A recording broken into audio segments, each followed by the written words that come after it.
بسم اللہ الرحمن الرحیم۔ بعض اوقات لوگ جو ہے وہ نبی صلی اللہ علیہ وسلم کے والدین کی ایمان کی بحث چھیڑ دیتے ہیں، حالانکہ نازک مسئلہ ہے۔ مختلف کتابوں میں اس پہ کافی بحث ہے۔ اس بحث کو ذکر کرنا مقصود نہیں ہے یہاں پہ۔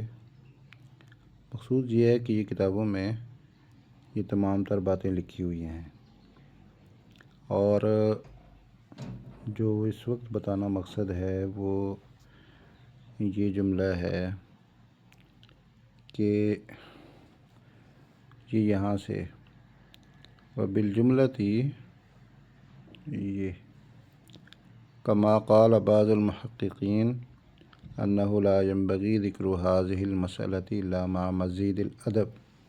اس مسئلہ کو ایک اضافی ادب کے ساتھ ذکر کرنا ضروری ہے، اور یہ ان مسائل میں سے نہیں ہے کہ التی یضر جہلها، کہ جس کے لا علمی سے کوئی نقصان ہے، یا اس بارے میں کوئی قبر میں سوال ہوگا یا حشر میں سوال ہوگا۔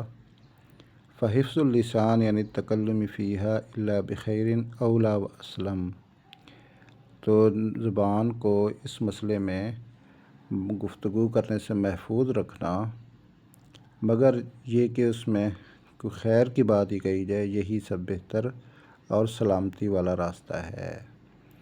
تو یہی کافی ہے، اور اس بات کو اتنا ہی رہنے دینا چاہیے۔ اس میں بحث کرنا، بعض لوگ تو ویسے ہی بدنیت ہوتے ہیں، تو کسی کو بدنام کرنے کی نیت سے یہ بحث چھیڑ دیتے ہیں، جی فلاں نے یوں کہا ہے، فلاں نے یوں کہا ہے، تو ان کا تو کوئی علاج نہیں ہے۔